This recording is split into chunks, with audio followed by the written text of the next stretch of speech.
Hey guys, this is the mind of Lilith, and thank you for joining me today. I'm going to be sharing my thoughts about the most recent episode of Love and Marriage DC.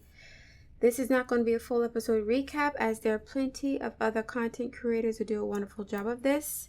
I'm going to be looking at episode 5 of season 1. Okay. So last week, I kind of went in on Monique because of the way she was treating her husband. I felt like she was being unfair to him. But I'm going to explain what is going on between these two people. Okay, so Chris basically said what I said last week about men and their love language. Men see protecting and providing as being loving and caring to their wife, because women are ruled by Venus, right? And women being ruled by Venus means that they're ruled by Taurus and Libra, right? And I talked about this a few months ago on my Valentine's Day post on my other channel, talking about the difference between Venus and Taurus and Venus and Libra. Men think that women just want to have their financial needs met, their physical needs met, food, shelter, clothing, and that type of security, right? That is true. They want the material security needs met. But there's another side of Venus that we do not acknowledge when it comes to relationships. So once all your basic needs are met, women now have the luxury of saying, wow, what more is there to life? I have my money, I have food, clothing, shelter, and comforts. Now it is time for me to go into the higher mind, right? To contemplate the meaning of life or whatever, or relationships in general. Monique mentioned balance, right? And she is a Libra. So I wouldn't be surprised if that's something that she's trying to attain. She has the financial stuff. Now she wants to deal with the psychological things. All Black women should be in a position to be able to think about higher consciousness things, not just running after dusty men with big muscles and community penis. This is what I mean. So before Black women were destroyed by colonialism and slavery and the patriarchy and Christianity and the church and, the systems of oppression that have been designed to destroy women in general, women were able to provide material support for their children in their communities, and they were able to be spiritual. They had both aspects of their identity being nurtured by the culture that was matriarchal. So when you're in a matriarchal society, it's not just about money. It is also about spiritual and psychological development, right? That is the other side of Venus that we don't pay attention to because it's not addressed in the media. So when Monique is getting frustrated because now that all of her basic needs have been met, right? She's no longer in survival mode. Like many Black women are in survival mode. We're constantly worried about money, food, clothing, shelter, the basic necessities, because we have been ransacked by this patriarchy and Christianity and, capitalism, that many of us are on a treadmill. I got to go to work. I got to go to school. I got to pay bills. I got to take care of kids.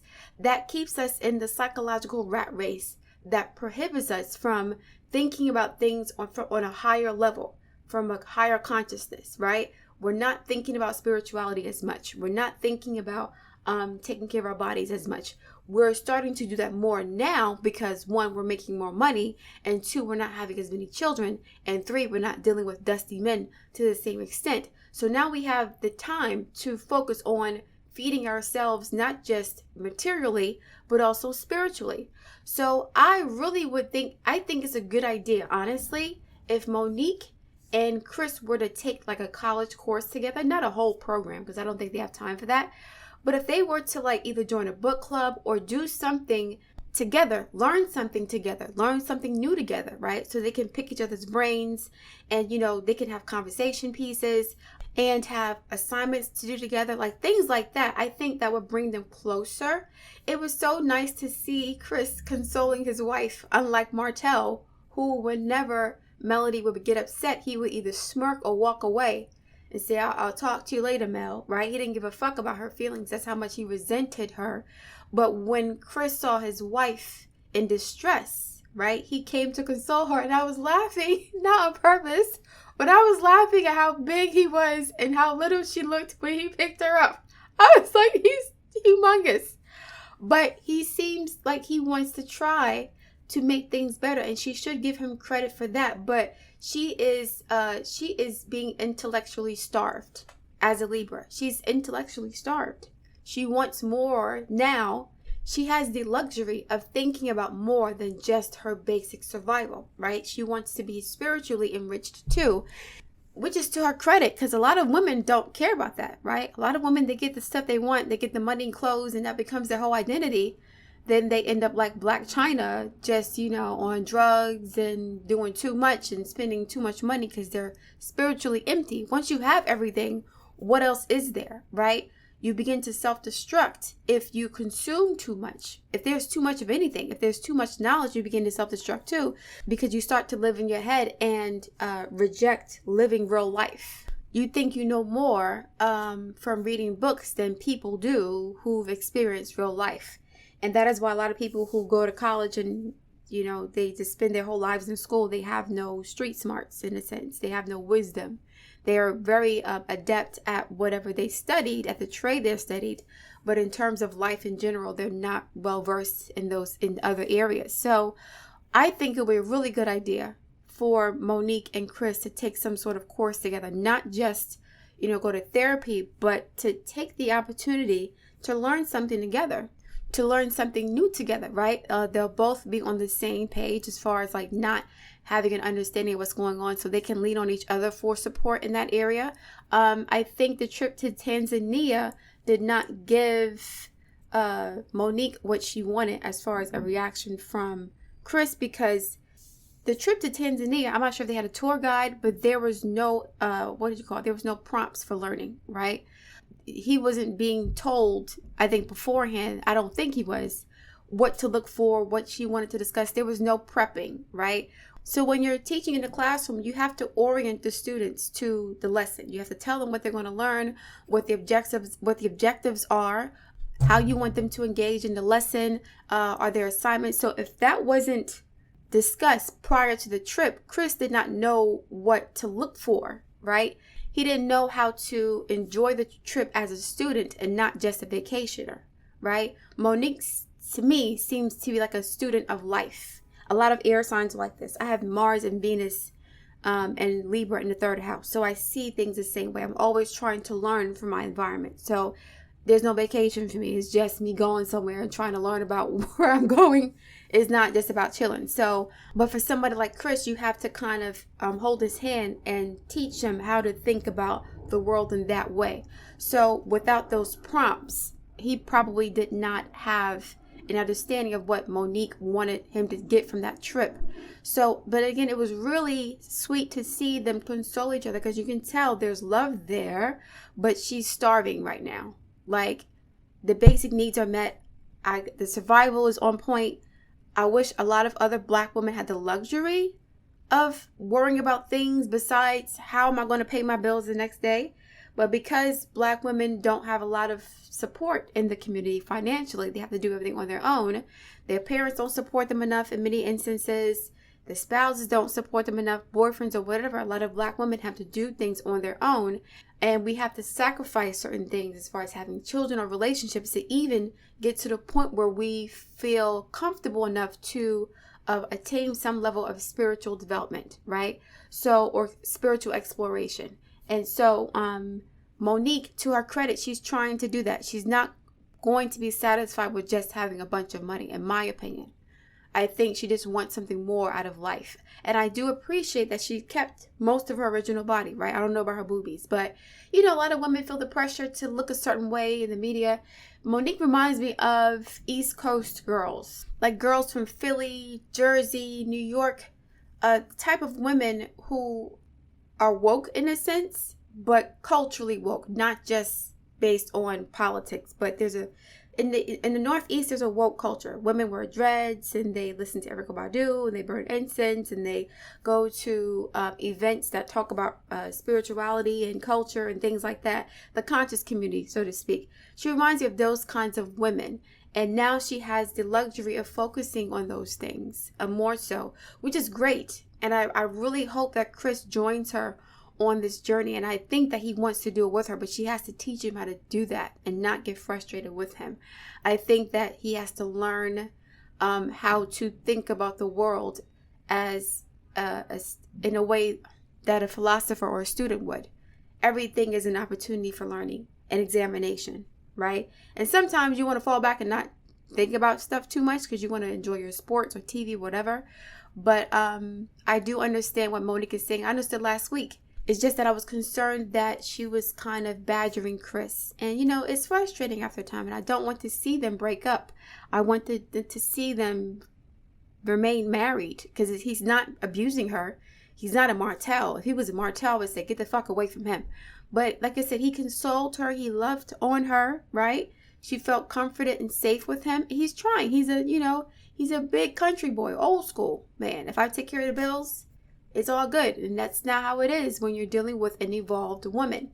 If you're dealing with a ratchet, then that's all you have to care about. But for the most part, a lot of women who are intelligent, in a sense, they want more out of life than just their basic needs met. Every woman should have their basic needs met. But because we're in a patriarchy, there's a scarcity mindset here. So there's a haves and the have-nots. And the black women have been relegated to being the have-nots because of the status. Now, not all black women. Some black women are born with a lot of money. And that's fine. And those black women, I don't know, sometimes they end up like Winter, a little bit ditzy. And some of those women, they become thought leaders. It depends on your karmic contract in this lifetime. Everybody's not meant to be a scholar. Everybody's not meant to be a poper. Everybody's not meant to be... humanity is a kaleidoscope, right? We're a kaleidoscope of God's consciousness. So we're not all supposed to be the same thing, because then God would be boring. He's like, that's not me. I have all these different personalities. Or she.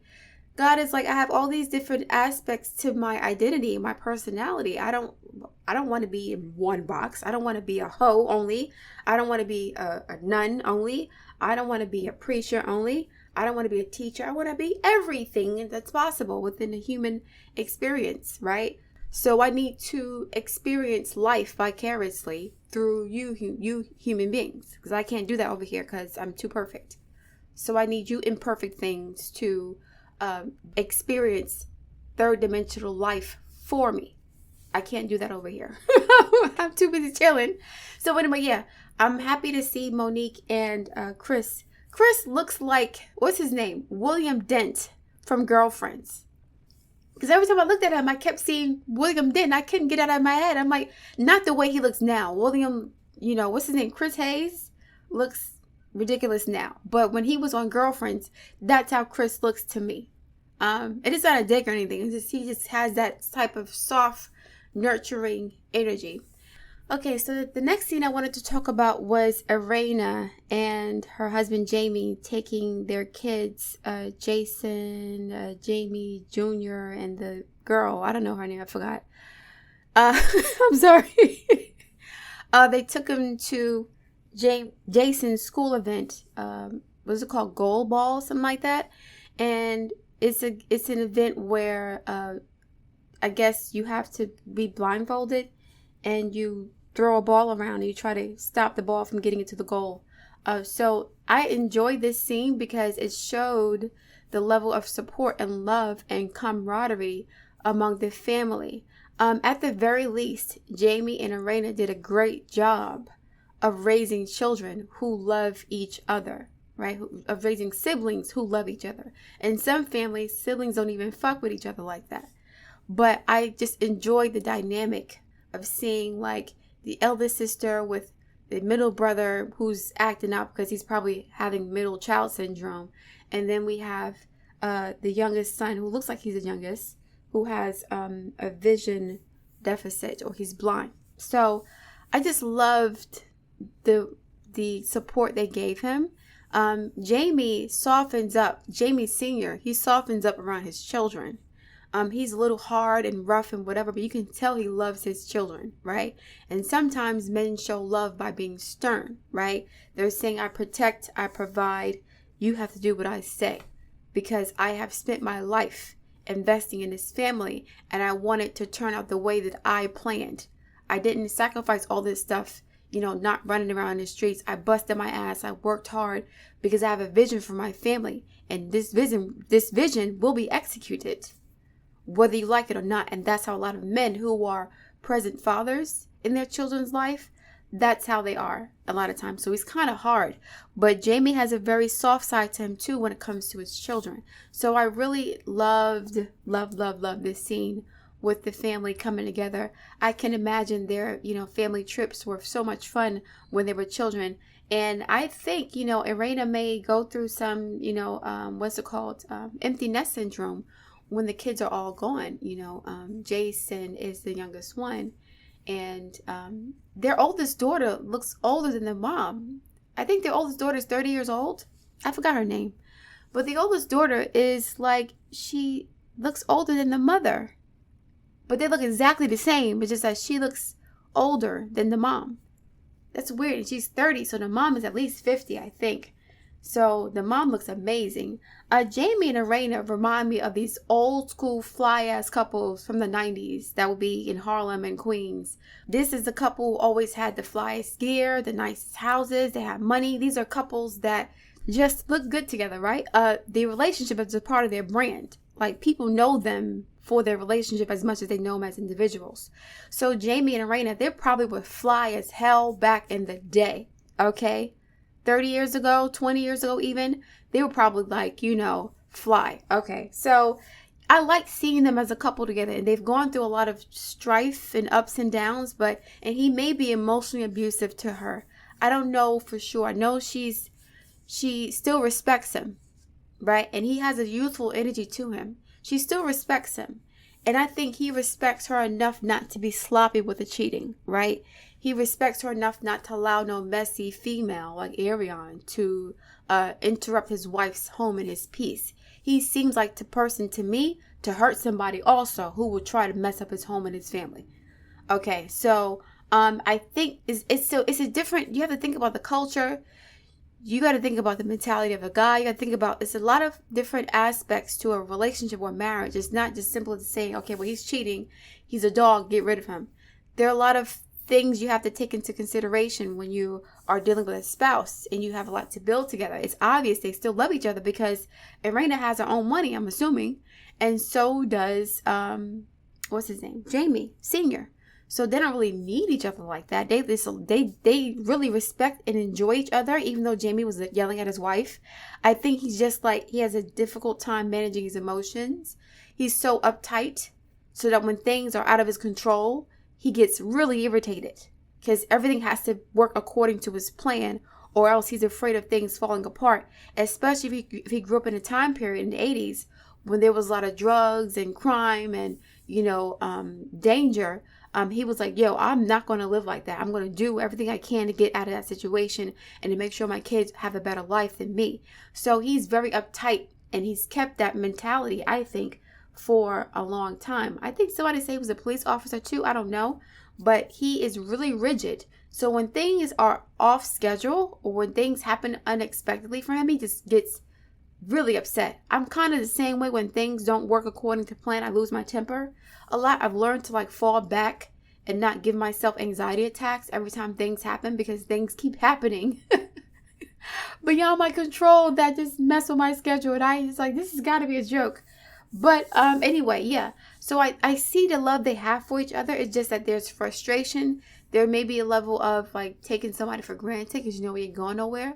They have a lot of love for each other, and that love you can see with their kids, right? You can see through their children. I think that Jamie Jr. may have some sort of, not resentment, but he may feel some kind of way because he is the middle child, and his younger brother may have gotten more attention than him because of his vision deficit, right? Because of his blindness. So I wouldn't be surprised if Jamie Jr. does things for attention. He seems to be like the dark horse or the black sheep in a sense. He does things that he wants to do. He doesn't want to listen to his parents and things like that. So, there may be some resentment there. And it's not his fault, and it's not Jason's fault either. It's just the way it happens sometimes when you have children who are disabled or who have health issues. some of the other children are neglected. But I think that Irena and Jamie did a great job of like cultivating an environment of like love and support among the siblings, which is so important. Okay, awesome job. Now I want to talk about this debate, fight sort of thing that Monique instigated between Winter and Ashley. Ashley never liked Winter or never respected her from day one. Ashley reminds me of those stormy type girls who judge you based off of the way they feel about you when they first meet you. They judge you based off of who you remind them of from some past experience that has nothing to do with you. Winter reminds me of like the bougie, ditzy, prissy, Jack and Jill type of girl, while Ashley may be more of a street chick, right? Whatever that means, right? She may be more hood or whatever. And I noticed that there's always friction between these two types of women. Usually the hood chicks feel some kind of way about the bougie chicks off the top. And they assume that bougie chicks look down on them because they're from the hood. It's just a stereotype, but sometimes they do. But a lot of times, from my experience and observation, a lot of women who are from the hood, they feel threatened by women who carry themselves a certain way, who have a certain diction, who dress a certain way, who act a certain way. So yeah, Ashley, in my opinion, was triggered by Winter when she first heard her speak and she first saw her. She calls her fake. There's some women who don't want their ass hanging out in public. Not literally, but there's some women who don't want to drag their bullshit out in front of everybody to see, right? So they may be perceived as fake in a sense. Like, so Ashley may be somebody who's comfortable with getting drunk and acting a fool in public and getting tipsy, while Winter may keep up appearances for the sake of social propriety, right? So Ashley may resent that about Winter. But this whole drama started when Monique kind of like played run tell that and carried the bone to what's her name, Ashley, about things that she and Winter discussed pertaining to the confrontation that Winter and Ashley had at their prior meeting. This is why you shouldn't repeat what people say about somebody else without that person being in that proximity. Women do this all the time. I don't know why. Because things are always misinterpreted. Unless you're going to say things exactly the way it happened, don't repeat what people say. And don't say stuff that would be perceived as disrespectful to somebody about somebody with the other person not being there. Because then it's like instigation. That's old school stuff. Like, don't tell me what somebody else said that's negative about me without the person being here. Because then that's instigating. Why even repeat that? But I do appreciate the fact that Monique owned up to it. And when you own up to something, you diffuse it. It doesn't snowball into 1 or 2 seasons of drama, of unresolved drama, because one or both parties are not willing to admit that they made a mistake or miscalculation or they were wrong or whatever. So that is what I appreciate about Monique, taking ownership of her role in creating drama between Winter and Ashley. But it wasn't her fault because it was already there. It was just that she was adding fuel to the fire that was between them. But I like the fact that Winter stood her ground. Yes, she may be prissy and bougie, but she ain't no punk, as they say. So sometimes women like Ashley like the drama and confrontation, and they want to test somebody and they expect somebody to back down. And Winter said, hell no, I'm not backing down from anybody. People do not understand that a lot of beautiful women, am I saying Ashley isn't beautiful? She's actually gorgeous. The women on this show are really pretty. It is, side note, there are so many different phenotypes on this show. Like, I see African American with Monique and her husband. I see like a mixture of Hispanic or Indian with Irena.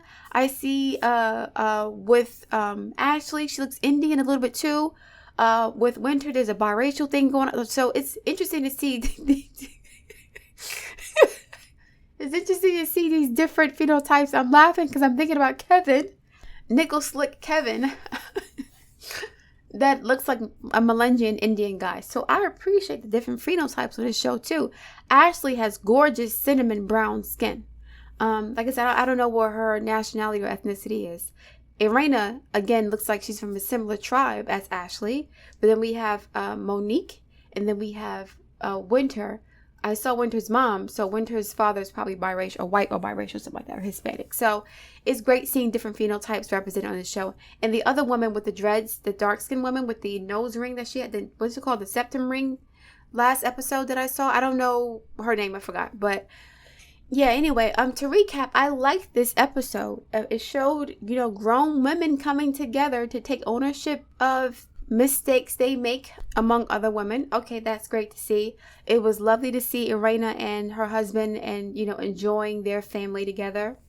And I really love the scene between Monique and her husband, Chris. I think that she just needs to find a better way of communicating her frustrations to Chris and not expect him to be something that he never was when she first met him, I think that men get frustrated because they feel like women are never happy, but they don't know women. Women don't just want stuff. Some women want spiritual fulfillment as well, right? So that would be a good thing for the children to have a worldly mother, a mother who's not just obsessed with stuff, right? The stuff was necessary, right? Yeah, I get it. People are struggling. They want financial security. That is normal. We shouldn't have to deal with that in this society. And if we were in a matriarchy, that wouldn't be a concern of ours, right? Our basic needs would be met. But because we're in a capitalist system and we got to grind and we got to fight and tussle and, go on a rat race to just get our basic needs met, we're not used to having the comfort. Most Black women, not all, because some Black women are born very fortunate financially. But a lot of us have to grind and hustle for our basic sustenance. And once we get to that point, we're often so exhausted, we don't have the energy to put into ourselves spiritually, right? Especially if we're dealing with dusty ass men who also use up our resources. So we're taking care of our children, our men, and ourselves. What time do you have to think about spirituality and philosophy and the meaning of life? You don't, right? And that's the issue for a lot of women. That's why a lot of us are so stressed out and so angry and so easily triggered, right? But I'm happy to see more and more Black women embracing this aspect of their identity, because now more and more Black women are making more money. And they're not getting married at 22 years old or 20 years old to a man who's going to force them to have a bunch of babies, cook and clean and take care of his needs with no consideration of who she is as a woman too. Anyway, so I'm going to leave it there. I look forward to reading your comments. Please like, share, and subscribe, and I will speak to you soon.